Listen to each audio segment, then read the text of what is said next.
শ্ৰীকৃষ্ণৰ ৰাসলীলাক কেন্দ্ৰ কৰি সমগ্ৰ ৰাজ্যতে এতিয়া দেখা গৈছে ব্যাপক উৎসাহ আৰু উদ্দীপনা। ব্যতিক্ৰম নহয় ওদালগুৰি শোণিতপুৰ জিলাৰ সীমামূৰীয়া অঞ্চল গেজিংকাগুৰি আমতল ভেৰগাঁও।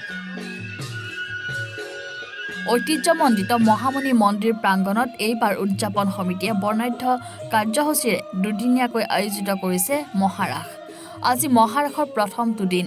নেপালী, আদিবাসী, কোচ ৰাজবংশী, বড়োকে ধৰি বিভিন্ন সম্প্ৰদায়ৰ প্ৰায় ৩০০ গৰাকী গোপিনী আৰু ৫ সহস্ৰাধিক ভক্তপ্ৰাণ ৰাইজে অংশগ্ৰহণ কৰে।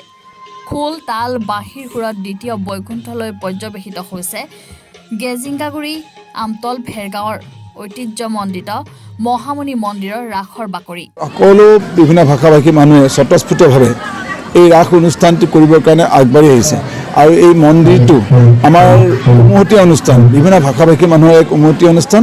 আজিৰ দিনটোত বাৰ্ষিক উৎসৱ আৰু এই উৎসৱত আমি সকলোৱে একত্ৰিতভাৱে ঈশ্বৰৰ ওচৰত আৰাধনা কৰোঁ, পূজা আৰাধনা কৰোঁ। আৰু এই অঞ্চলটো আপোনালোকে শুনি সুখ পাব যে আমাৰ শ্ৰমজীৱী মানুহৰ সংখ্যা অধিক। ইয়াত আমি বহুতো মানুহ দিন হাজিৰা কৰা মানুহ আছে আৰু দিন হাজিৰা কৰা মানুহে তেওঁলোকৰ দিন হাজিৰাৰ পৰা আমাক এই ৰাস অনুষ্ঠানটি কৰিবৰ কাৰণে তেওঁলোকে বৰঙণি আগবঢ়াইছে আৰু তেওঁলোকে আৰু অধিক বৰঙণি দিবলৈ প্ৰস্তুত আছে। কিন্তু তেওঁলোকক এই মহামিলনৰ অনুষ্ঠানটো তেওঁলোকৰ কাৰণে অতি প্ৰয়োজন বিচাৰে।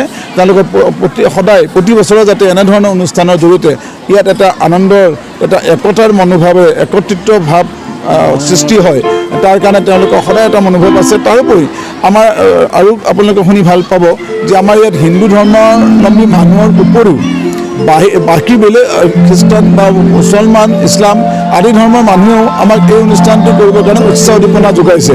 তেওঁলোকে আৰ্থিকভাৱে আমাক সহায় কৰিছে, উৎসাহ যোগাইছে, বিভিন্ন ক্ষেত্ৰত আমাক সহায় সহযোগিতা কৰিছে।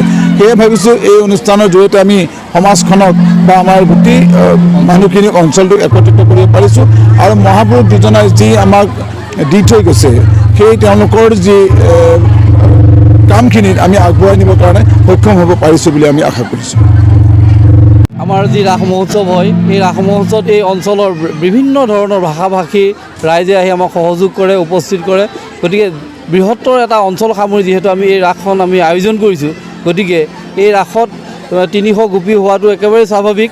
আৰু তাৰোপৰি আৰু বিভিন্ন অঞ্চলটোৰ আমাৰ এই মন্দিৰৰ লগতে এই ৰাসখনৰ যি বহল প্ৰচাৰ হৈছে, এই বহল প্ৰচাৰৰ কাৰণে আমাৰ ইয়াত বহু দৰ্শক হৈছে বুলি আমি অনুভৱ কৰিছোঁ। মাজবাটৰ পৰা যতীন নাথৰ ৰিপৰ্ট, এনি ভাৰত 24।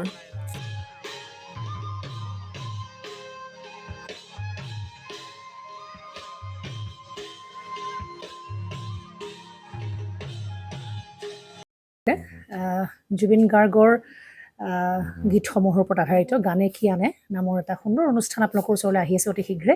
অহা 15 আগষ্টৰ পৰা ধেমাজিৰ পৰা প্ৰথম অডিশ্যন আৰম্ভ হ'ব আৰু সেই অডিশ্যনৰ যোগেদি বিভিন্ন কণ্ঠশিল্পীসকলে যিসকলে এই অনুষ্ঠানত যোগদান কৰিব বিচাৰে তেওঁলোকে এই অডিশ্যনৰ যোগেদি আগবাঢ়ি আহক। আৰু জুবিন গাৰ্গৰ বহুত ভাল লগা গান আমি সদায় শুনি আহোঁ আৰু আপোনালোকৰ যদি ভাল লগা গান থাকে, জুবিন গাৰ্গৰ আপোনালোকে গাই ভাল পায়, তেন্তে অডিশ্যনত যোগদান কৰক। মোৰ ফালৰ পৰা আন্তৰিক শুভকামনা থাকিল এই সম্পূৰ্ণ অনুষ্ঠানটোলৈ। ধন্যবাদ।